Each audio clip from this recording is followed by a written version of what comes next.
ટેડના લગ્નની વિધિ શરૂ થઈ. રૂઢિ અને રિવાજ મુજબ જે જગ્યાએ ટેડની બેસવાનું હોય ત્યાં મિસિસ થોમસને આગ્રહપૂર્વક બેસાડ્યા. એમના શરીર પરથી આવતી પરફ્યુમની સુગંધ ટેડ તરત જ ઓળખી ગયો. આ એ જ સ્પ્રે હતો જેની પોણી વપરાયેલ બાટલી ટેડ 5મા ધોરણમાં નાતાલ વખતે એમને ભેટ આપેલી. મિસિસ થોમસને કહ્યું કે મેમ, કદાચ તમને ખ્યાલ નહીં હોય, પણ આ સ્પ્રેની પોણી બાટલી મારી માતાએ વાપરેલી.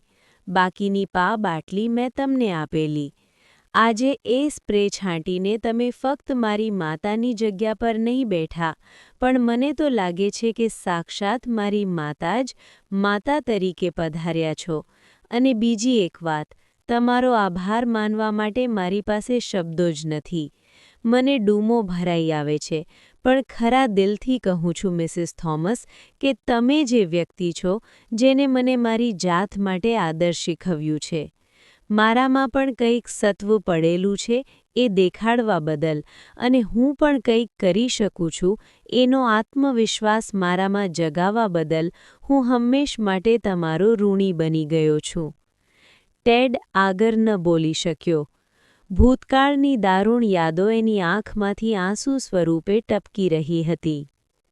ના બેટા, એવું નથી, મિસિસ થોમ્સન બોલ્યા. હકીકતમાં તો તે જ મને શીખવાડ્યું છે કે હું પણ કંઈક અદ્ભુત કરી શકું છું. તું મળ્યો એ પહેલાં હું નિશાળની એક પગારદાર શિક્ષિકા માત્ર હતી. કેમ ભણાવવું જોઈએ એ તો તું મળ્યો પછી જ સમજાયું.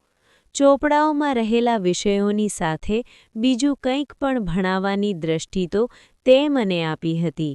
એ માટે હું પણ તારી ઋણી બની ગઈ છું.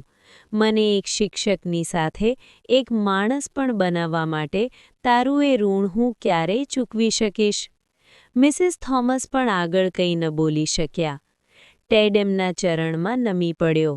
મિસિસ થોમસનો હાથ આશીર્વાદ આપવા લંબાવ્યો.